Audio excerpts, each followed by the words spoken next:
балалар, бүгінгі сабақты жақсылап түсіну үшін мұқият тыңдаңыздар. Жыл мезгілдері. Өздерің білетіндей, жылдың 4 мезгілі бар. Әр жыл мезгілдің өзінің ерекшеліктері болады екен. Сол жыл мезгілдерін кім қай жыл мезгілін ұнататынын есіне түсіруіне болады. Мысалы, мен жыл мезгілдерінің ішінде көктем мезгілін өте қатты ұнатамын. Себебі табиғат жер ана құлпырып, тамаша сезімге бөлейді екен. Енді сендерге де қай жыл мезгілі ұнайтынын естеріңе түсіріп болсаңдар, ары қарай сабағымды жалғастырамын. Әдебиеттік оқудан 79 беттегі тапсырмаға назар аударыңдар. Екінші тапсырма бойынша мәтінді түсініп оқып шығамыз. Бұл жерде дескрипторы оқушылар мәтінді қатесіз түсініп оқиды. Сендерге осы мәтін бойынша қысқаша түсініп беріп кетейін. Бұл ертегі былай басталады. Баяғы өткен заманда ғасыр деген бабаның жыл деген жалғыз ұлы болыпты. Ол жылдың 4 перзенті болған екен. 2 ұлы, 2 қызы. Үлкені қыз мінезі өте шатақ болған екен. Сонымен қатар содырлау болған және бір беткей шымыр болған екен. Екіншісі көктем, ол өте нәзік, сезімтал, көрікті болған екен. Үшіншісі жаз, ол әпкесіне қарағанда ашық, жарқын, жайдары мінезді қыз болып өскен екен. Ең кенжесі күз, ол өте ерке болған екен. Еркелігі соншалықты тіпті кейде көзінің жасын төгіп жылап жібереді екен. Күздің жомарттығы мен ақ көңілділігі де бар болған екен.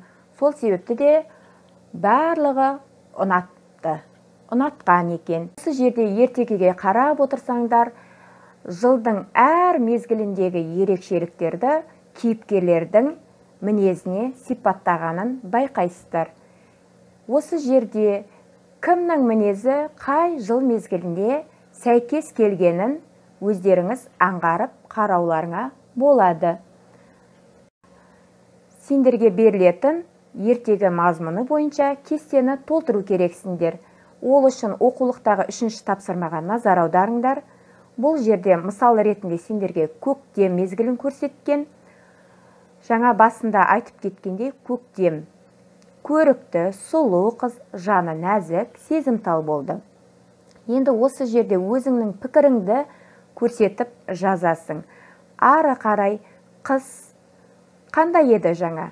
Қаһарлы, тағы қалай аталды? Міне соны көрсетіп жазасыңдар. Бұл жерде дескрипторы ертегі мазмұны бойынша кестені толтырып жазып шығасыңдар. Әрі қарай 4-ші тапсырма сендерге дәптерлеріңді ашып, күннің жадын жазып болғаннан кейін көп нүктенің орнына тиісті жыл мезгілінің атауын жазамыз. Бұл жерде сендерге сын есім берілген: көрікті, жайдары, жомарт, қаһарлы. Осы сын есімдерді 4 жыл мезгілдерінің қайсысына сәйкес келіп тұр, соны көрсетіп жазасыңдар. Дескрипторы көп нүктенің орнына тиісті жыл мезгілін қойып жазады деп көрсеттім. Бұл тапсырманы да өте тамаша орындайды деп сенемін. Орындап болғаннан кейін оқулықтан тыс сендерге тағы бір тапсырманы бергім келіп отыр. Тұрақты сөз тіркестерін жыл мезгілі суреттермен сәйкестендір дедім. Мысалы, май тоңғысыз, аспан айналып жерге түскендей, күрең қабақ болды, ақ қар көк мұзда. Енді осы берілген 4 сөз тіркесі қай жыл мезгілдеріне сәйкес келіп тұр, соны сызып көрсетсеңдер болады. Дескрипторы сөздерді оқиды, тиісті жыл мезгілдері суреттермен сәйкестендіреді дедім. Бұл тапсырманы да өте тамаша орындап шығады деп сенемін. Олай болатын болса, тағы да келесі тапсырма, 6-шы тапсырмаға назар аударыңдар.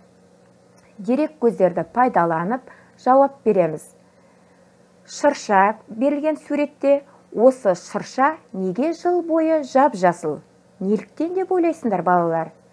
Осыны дерек көздерін пайдалана отырып, өздерінің ойларыңды жазып көрсетесіңдер. Дескрипторы: дерек көздерді пайдалана отырып, шыршаны зерттейсіңдер. Бұл тапсырманы өте тамаша, жоғары деңгейде орындайды деп сенемін. Олай болатын болса, балалар, бүгінгі сабақ сендерге түсінікті болды деп ойлаймын. Мен берген тапсырманың бәрін тамаша орындап шықсаңдар, келесі сабақта сендерді тамаша күлімдеген смайликтермен бағалайтын боламын. Қош, сау болыңдар.